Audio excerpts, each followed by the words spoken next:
All right, well, let's jump in and start talking today, and we're jumping into our first lecture. So I want to start with a low-key discussion exercise, okay? So here's what I'm going to do. This is a hypothetical situation. I just want to, two hypothetical college students. I'm going to explain them to you, and then I want to ask you a few discussion questions, or just one, actually. So first guy that we're going to meet is Steve. Now, you might not be able to... And so Steve is your pretty typical college student, like in America. So his main goal at college is just to party hard. So he's a party animal, extremely promiscuous, and therefore since he parties all the time, he has very little time for studying. So therefore he cheats his way through college. He might be a member of a fraternity and just go to the file that they keep of tests and exams and just cheat his way through college. So he's not really learning. He's just cheating his way through, getting a degree. And his main goal in life and career is just the pursuit of wealth. Like his goal is just money, money, money. That's his goal. That's why he's going through college, and because he doesn't care about learning, that's why he cheats, because he just needs a degree to make money. Okay, so that's Steve. Hypothetical. All right, the other college student is Christina. That's my wife's name, so you can see why I use it. Okay, and so Christina is very studious. She studies and learns in college. She also is very she doesn't just think about herself. So instead of abusing others, she serves others. Oops, so I went back. And then also, as far as post-college plans, Christina plans to open an orphanage with profits from her business. Okay, so again, two hypotheticals. And I just give you these two kind of extremes to get a question for us discussing. And that is, what are some possible reasons for the differences between these two students? Okay, so you guys are hitting on it. Every answer's hit on it, really. And it's kind of an obvious answer. There could be many other layers that we could talk about. One that you guys didn't mention could be peer influence, right? Who they're around could influence them. But ultimately, it's probably being driven by what we would call a worldview. So let's talk about this idea. So today we're just going to talk about the concept of a worldview. What is a worldview? Worldview is not a word that you guys probably see very often on Twitter or Instagram, right? With hashtags. It's just not a word we talk about in our daily conversations very often. But this at C of O, and in this class in particular, we're going to talk about it a lot. That's what the class is called. So we need to talk about what is this thing. And really simply, if you just read the word kind of backwards, you get a definition. But let's be a little more sophisticated. So let me give you a sample definition of a worldview. So this is from Colson and Piercy's book, How Now Shall We Live? And so this is just a sample, but it says the sum total of our beliefs about the world. So it's kind of like, you could say, your view of the world, right? Your beliefs about the world. And I love the second part of their quote, because it says, the big picture that directs our daily decisions and actions. Okay? So the sum total of our beliefs about the world, the big picture that directs our daily decisions and actions. I think if you have the notes, that's already on there for you. So let me just say a couple things. When it talks about sum total, notice it's this idea of a comprehensive picture of the world by your beliefs, okay? Now, here's what we want to understand, though. We have lots of beliefs. Some of you in this room believe that the Chiefs are going to win the Super Bowl this year, as long as, Mahomes gets back by this weekend, okay? Some of you believe that, okay? That belief, though, is what we might say very minor or very basic or not important when it comes to a worldview. Okay? So in one sense, all your beliefs come in your worldview, but there's some that get to the foundation or the core of your worldview. And we're going to talk about some of those, but one easy one to think about is, for instance, whatever you believe about God has major implications on your worldview. So that's what we might call a foundational belief that influences our worldview, okay? So our worldview is the beliefs that we hold to the world. Another way to put it would be basically our interpretation and how we understand the world, right? That would be a little basic definition. Okay, so I want to highlight a couple of other things about this definition before we move on to some illustrations. But The second one is I want to highlight, again, this is the same definition, so don't rewrite it, but I just have underlined something, and that is the importance of actions. Okay?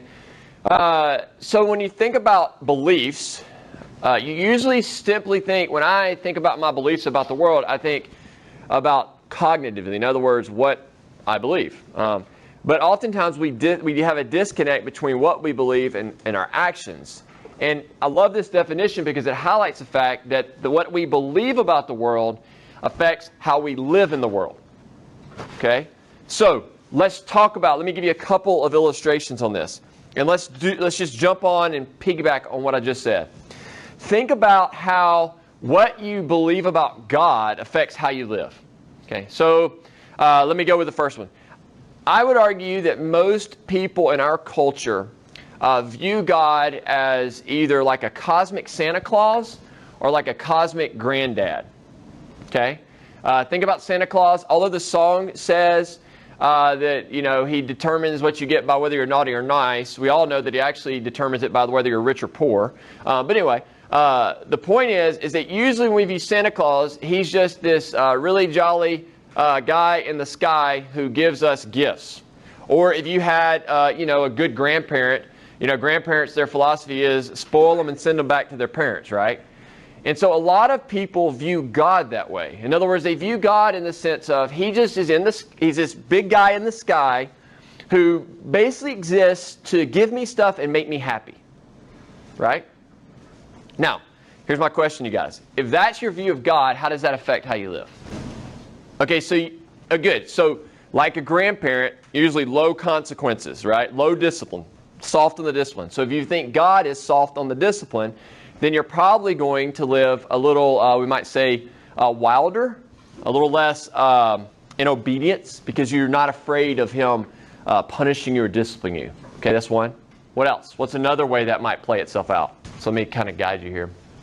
What about, so that's good, that you just live like with no consequences, but what about when you encounter difficulties in life and you suffer? How might that view of God affect how you live? People ask, why God did you allow this to happen to me? That's right. Think about it. What do we call people who have been spoiled? Brats. That's right. We call them brats, right? And if you think God is just there to make you happy and you become, what is the magic word? Entitled. Then when anything goes wrong, you immediately begin to shake your fist at God. Because he exists to make you happy, and if you're not happy, if you're suffering, then it's his fault. Everybody got that? So you see how this plays out. It affects how you live, like your daily decisions. It also affects how you react to what happens to you, the suffering aspect, okay? So that is just based on how you view God. And we see that, I would argue you can see that fleshed out in multiple ways in our society. Now, let's go to the opposite extreme. Wonder if you were one of the people who, instead of seeing God as like a cosmic Santa Claus, you view God as like a cosmic mobster. Okay, like, in other words, you think that God is constantly tracking you, and that if you cross him in any way, he's sending a hitman after you. And that hitman might be in the form of suffering in life or, lightning striking you or something like that. But you're always kind of looking over your shoulders, wondering if God's going to get you for the next sin. How might that person who believes in that kind of God live their lives? A fear-driven and maybe we might say a fear-locked life. That's good.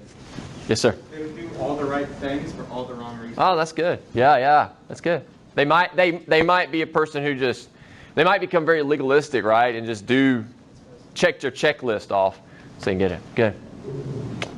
Go ahead, bud. Experience God's love, so they wouldn't show people God's love. Oh, they might be pretty. They could be very pharisaical, judgmental. Yeah, it's good. That's good. Yeah, very cold relationship, if any. I like that. Could there be anger involved?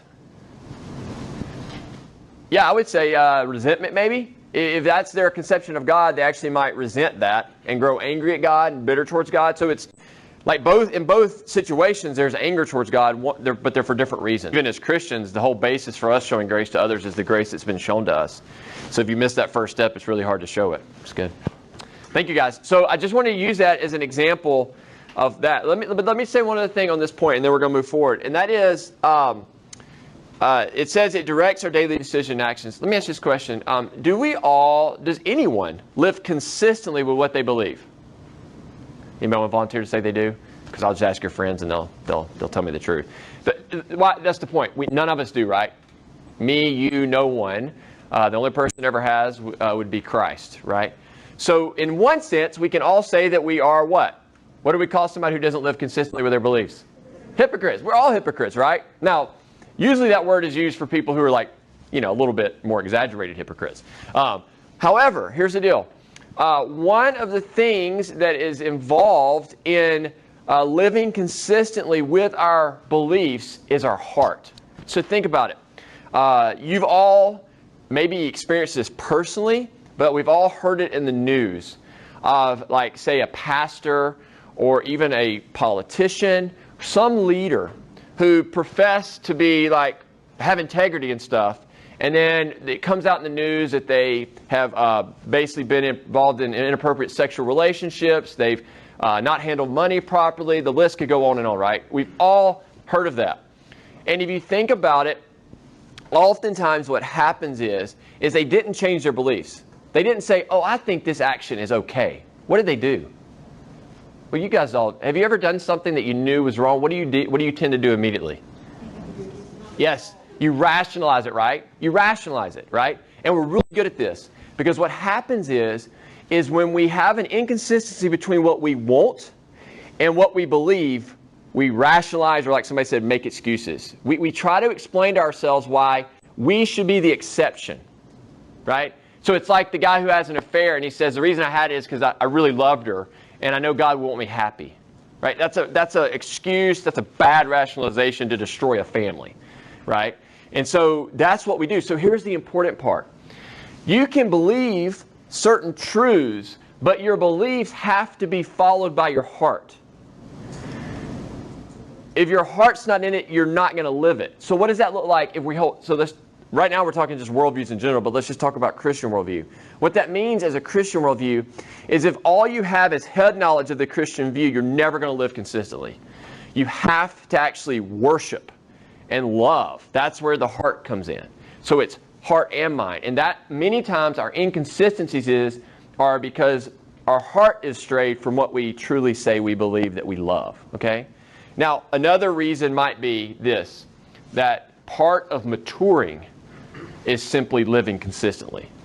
Like if I look back on my life 20 years ago, from now to 20 years ago, I live much more consistently in my beliefs now than I did then. Why? Because I've matured, right? And so in this class, I hope we all learn to mature a little bit so that we're living a little more consistently between what we believe and how we live on that. Does that make sense? Any questions? Okay. One more thing, and this actually isn't part of the definition, but it kind of is, but I'm going to make it part of the definition. And that is, I want us to, in this class, as you noticed in your reading just last night, that I want you to understand, and what we're focused on in this class is worldview as a story. In other words, your whole introduction of Von Roberts was talking about how the Bible is a unified story. And so that's, if you don't walk away with anything, walk away from this in this class, that what we want to see is think of worldview as a story. Now, on the Bible side, hopefully by the time you finish Von Roberts in a couple of weeks, actually like a week and a half, you'll finish Von Roberts. I hope you understand and can see how the Christian worldview based on the Bible is presented in a story format, how there's a beginning and an end and all the movement of the story, okay? But what I want to urge you to do today, though, is to think of this, that our culture also lives out of a story, all right? So here's a quote from a book we used to use in this course called The True Story of the Whole World. And if you don't have the note packet, don't try to write this because it's in the note packet. You can just go grab it. I think I have it in the note packet, don't I? Okay. So it says, in order to make sense of our lives and to make our most important decisions, we depend on the story that provides the broader framework of meaning for our lives. So in other words, when we talk about worldview, we just don't like say, oh, I have a list of beliefs and that's what I live out of. We all live out of a story, right? And so we're going to get a lot of the Bible story in this class. So I want to just take a second. And I want to think about what's our story that our culture pushes on us. And let me help you here think about it, because a story has a beginning, a story has an end, but a story also really gives us a picture of what the good life is. So so if you think about what the good life is, so what does the story that our culture feeds us, what does it tell us? Yes, sir. Live life for yourself. Try to get rich. Live the American dream. Good. Yeah. So we could summarize it the American dream, which basically says that the goal of life is happiness, and we've come to define that as material things. Whoever has the most toys is the happiest. Whoever has the most toys wins. Do you guys agree with that? Is that hitting on it? In other words, the way, or not just the most stuff, but also the most, what else? Wow, I heard power. That's a good word. Comfort, yeah. Pleasure, that's it. Yeah, we're comfort seekers. We're pleasure seekers, right? That's what we've been taught since we were yay big, right? Okay, that's good. So why is that our culture's vision of the good life? What's the foundation for that vision of the good life? Anybody want to take a stab? We are temporary. Okay, good. And why? Okay, so let me just try this. So if we go back to origins or to the beginning, what are we taught in our culture about the beginning or origins of human history, of our story, not just as Americans? Anybody want to take a stab? Accidental. Yes, good. Okay, good. So you'll hear me say this when we get to creation, but I want to make a distinction between, when we talk about evolution, between theistic evolution and naturalistic evolution. Theistic evolution believes that God oversaw the evolutionary process. So that's not what I'm critiquing. I'm critiquing naturalistic evolution. And naturalistic evolution is probably the most common view in our culture, and that says that basically everything came out of nothing, and it was unguided, which means that you and I, are simply products of what? Random chance and time. Okay? So if we are kind of accidents in the cosmos, then therefore this world is just a material world, what's the end of the story look like for us? About to take a step? Where do we go? According to our culture, not according to the Bible, according to our culture, where do we go? Back to the dirt, right? We just become dirt, right? So, if that's the beginning of your story, we're just accidents, and the end of your story is that we just go back to the dirt, then you can see why the good life is pictured as get as much as you can, have as much pleasure and comfort as you can, because that's all you got, right? So that's our culture story that's being just like jammed down our throats everywhere we turn, right? Everything is about comfort, pleasure, and really it's also become about me calling my own shots. I am the ultimate authority, right? The individual becomes the ultimate authority because why? In our culture, there's no God to tell me what I can and cannot do, okay? Do y'all agree, disagree? What do you think? Good? Okay. So that's the story that as Christians, we're going against. We have to be going against the grain of that story, and we'll talk about that a little later in this class. By the way, it's a story that's not producing much happiness. It's a story that's producing a lot of misery in our society, and we can talk about that later. So, all right, everybody good? All right, any questions kind of on those definitions and those subpoints? So, the next thing I want to talk about is the most common illustration for worldview. So let's talk real quick about worldview as a lens. So this will actually help you, I think, understand worldviews. So let's talk about kind of worldview's lens. So I see a few of you have glasses. And so the reason the idea of a lens works well for worldview is because what this emphasizes is that anytime there's an event in life, this is where interpretation comes in. We interpret that event through the lens of our beliefs, our worldview. So let's just use an illustration of all around the world on a regular basis, we hear of terrorist attacks, right? Many times those terrorist attacks are carried out by radical Islamists or other radicals, whatever they are. And if you think about it, when most of us as Americans see a terrorist attack from a radical Islamist, what do we label that as far as moral value? Good or evil? Okay, good. Evil. That's it. Good. So good. I'm glad we all agreed on that one. We say it's evil. Why do we say it's evil? Why are terrorist attacks evil? Okay, good. You're killing innocent people, right? Yeah, you're killing. There. I'm glad we all agree on that one too. Okay. Okay. Now let me ask this question: if you're a radical Muslim, what do they view those attacks as? Honorable, good. Actually, in some sects, it's the sex, S-E-C-T-S, by the way. What's that? The favor of God. That's right. Yeah. In other words, by doing it, that's the only way.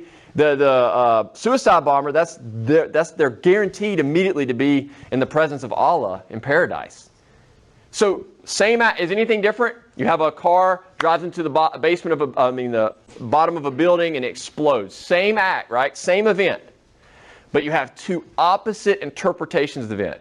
For one group, it is an awful evil that should be condemned and even punished. For the other group, it is the highest good they could do for their God. And why is that? You're interpreting it through two different lenses. That's what worldview does. When we look through a lens of our belief system, it helps us determine the value. We're talking about ethics, whether it's good or bad. It also helps us determine what we should do. And that's where worldview comes in. And that's what you understand, that the beliefs that we hold determine how we interpret every event in life. Okay?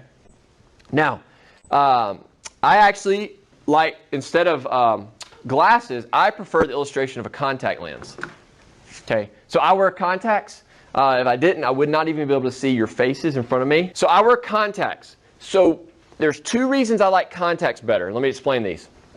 Number one is if you have glasses on, you know that if you cut your eyes hard enough in the periphery, it's possible to see some things without looking through your lens, right? With contacts, that's impossible. I can cut my eyes as hard as I want to the right and as hard as I want to the left, and unless I have something wrong with my contacts, I'm still looking through my contact. And that's the way worldview is.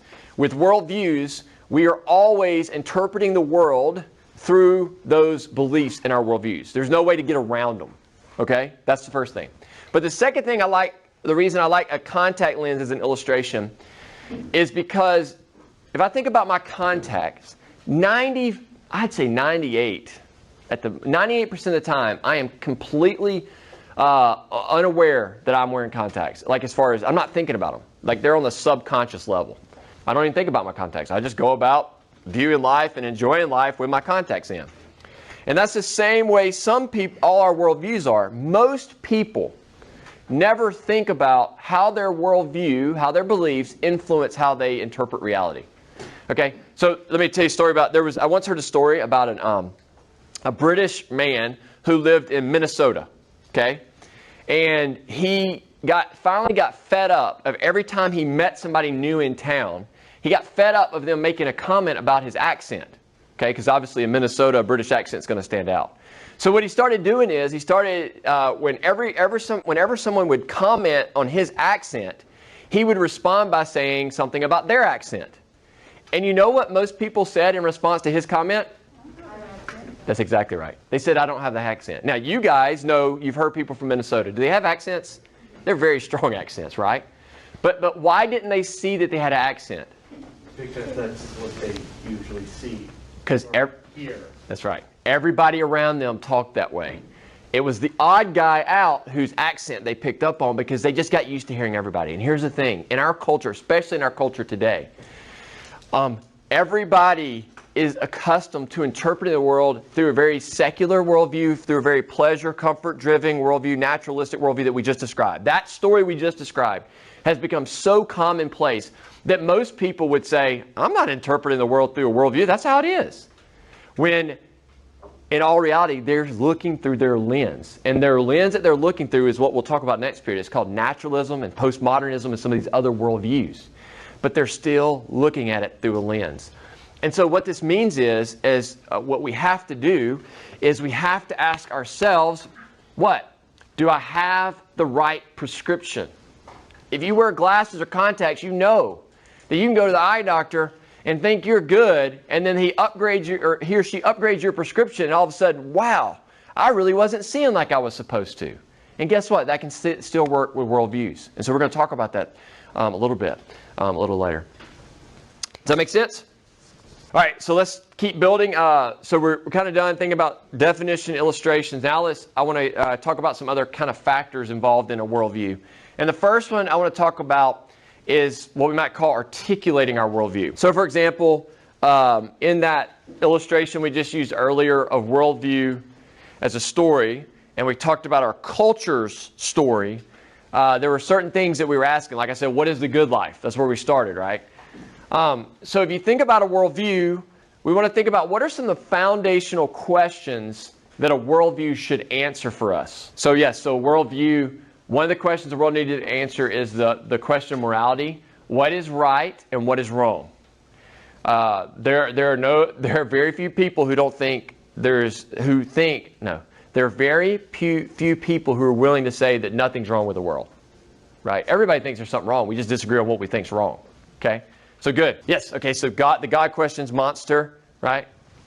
What is my purpose and why am I here? Good. Yeah, the why question, that's huge. Every worldview needs to tell us why. Sometimes that why is, if you affirm there's a God, sometimes that why is answered by that. If a person doesn't affirm their God, they'll have another why reason. And even different conceptions of God would produce different answers of why. Good, yeah. So actions, that kind of combines those two questions of why and what's right and wrong. Good. Anybody else? Yes, ma'am. How we treat other people, whether we like them or not. Okay, good. Yeah. Yep. That gets back to like virtues, like what's virtuous. Good. All right. Anybody else? So there's actually a myriad of questions we could answer. But I just want to keep it simple and give you just 4 sample ones.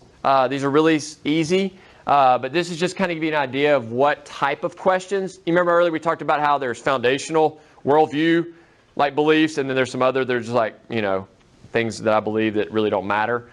These would be very important ones that you need to answer if you're going to articulate your worldview. If you're going to explain someone about your belief, these are some questions you need to know.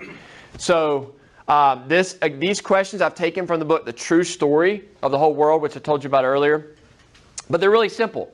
The first one is, who am I? Now, what I don't like about this set of questions is they don't start with the God question. But in answering these, if you believe in a God, that would affect every answer, right?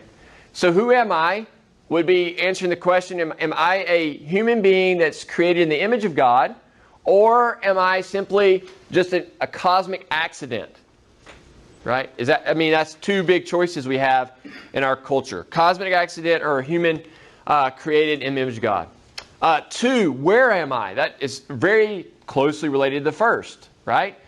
In other words, this world around me, was it created? What did it come about from? Did a all-powerful supernatural being create this world, or did this world just come from nothing on its own?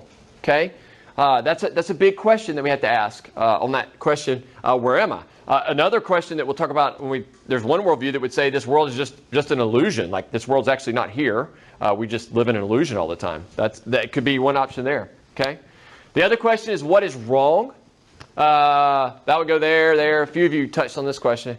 In other words, if I live in this world and I go about my daily life, whether it's personal suffering or watching the suffering of others, I realize something's wrong, right? And the question is why is that wrong? In other words, is the world wrong because we as humans have rebelled against the rules of the king? Like, do we just not like the rules that have been set in place, and so we choose to live another way, and therefore that's what's wrong? Or is everything wrong just because of bad genetics, and survival of the fittest and all that stuff, right? That's the question we have to ask. Or are the problems in this world just an illusion? That's another question. Those are the type of questions that worldviews are getting at. And then finally, when you say there's something wrong, you have to propose a remedy. So what's the solution to what's wrong in this world? And that's big, okay? Is the solution a restored relationship with the Creator? Or is the solution just simply to just make the best you can out of it? What is the solution to all the problem? Or is the solution, found in some good movement that I want to jump in on and do that? So we can think about all that. So those are the big questions that every worldview has to answer. Okay? So we'll talk about those a little bit and then even some more. Now, let's talk real quickly. This is kind of the last question we'll talk about today. And that is, I want us to think about the goal of a worldview. Okay? So let me put it this way. On Monday, when we come back, we're going to start looking at what's called some competing worldviews. We're going to look at the other worldviews that are out there. So if you were to take all the worldview beliefs that we as Christians hold, and you were to take all the worldview beliefs that these other worldviews tell us, which are all there, which would contradict the ones that Christians hold, but you put them all in like let's just pretend you have like this imaginary buffet of beliefs. So you have all the beliefs that all the worldviews believe, every possible belief on it. And you're trying to say, okay, how do I formulate my belief about the world? Or to go back to our lens illustration, how do I make sure I have the right prescription? My question to you is how do you decide which belief to adopt out of all the options and which one to leave on the buffet? How would you decide? What might be your criteria for decision? Oh, I think that was the question that I have on here. Yeah, the ultimate goal for worldview might be how you would think about that. Okay, so then can I follow up with that? It's not push against it, but okay. So let's just, if we took, this is kind of hard. It's hard to do this, but because of what I just said about how we look through our worldview, right? So then the question would be, but if God is one of the beliefs on the table, I've already picked that up. So how do I know to pick that one up? And you don't have to answer that. Anybody else can pick in here. Can you rephrase your question? Okay, so he said, if you believe in God, sorry, give me your name one more time. Eli. I'm going to remember that. So I got Isaac, Eli, Isaac. Isaac, Eli. Okay, there we go. All right. I'm just trying to go down that side and bounce stuff. So he said, so I asked, you got all the beliefs. He said, if you believe in God, you'll adopt beliefs that might be hard for you, but that you know are the right ones. And then also said, if you don't, then you might pick other things that make you feel good, to give you purpose, right? So then I said, so both questions would be, so that I need purpose is one of the beliefs, and that I need God is one of the beliefs. So how do we know to pick those two up off the buffet? Okay, so the beliefs we pick should guide us in how we live. Okay, good. So how do we know which one would guide us correctly? I was going to say to pick something that fits your belief, or like your moral compass and your understanding of the world so far. Okay. That is a fact. So you're saying pick something that's consistent with the other beliefs I hold. That's actually, okay, so that's so this is a really hard question, really vague. Okay, so don't feel bad for not getting right what I have up there, because it's a really vague question. But I wanted you guys to struggle with it, because actually that point is important, because what we want is we want consistency with our beliefs, okay? So in other words, if I say that I believe in the God of the Bible, and yet I don't believe that all humans are valuable, then I've got an inconsistency in my worldview. And so we do want consistency within our beliefs, okay? So that's kind of the internal question. Let me just give you a hint. I'm looking at the external question here, and let me just save you guys the heartache of having to keep guessing, and let me just give it to you because of time. I would love to keep going because we can have good discussions. The ultimate goal is we want it to correspond to reality. And you see in parentheses I have here, truth with a capital T. That's going to become important on Monday. So just put that one in your file cabinet. Okay, so correspondence to reality, which is truth. Now the reason I went ahead and defined truth as correspondence to reality is because, believe it or not, there are other views of truth. Believe it or not. Okay, so here's what it is. This, we might say, is like the external criterion. So here's what I mean. If I were to say to you guys right now, it is raining really hard outside, what would you say to me? Wrong, false, whatever. Hopefully you wouldn't call me an idiot, but you'd be right too. So anyway, the point is that the reason you would say I'm false, you would say that statement's not a true statement is because you can look outside and what? You can see it is a beautiful day, which by the way, anytime you get a sunny day like this in the Ozarks in the winter, it is amazing. So go hiking this afternoon. Okay, so yeah, somewhere, but right here it's not. And here's the deal.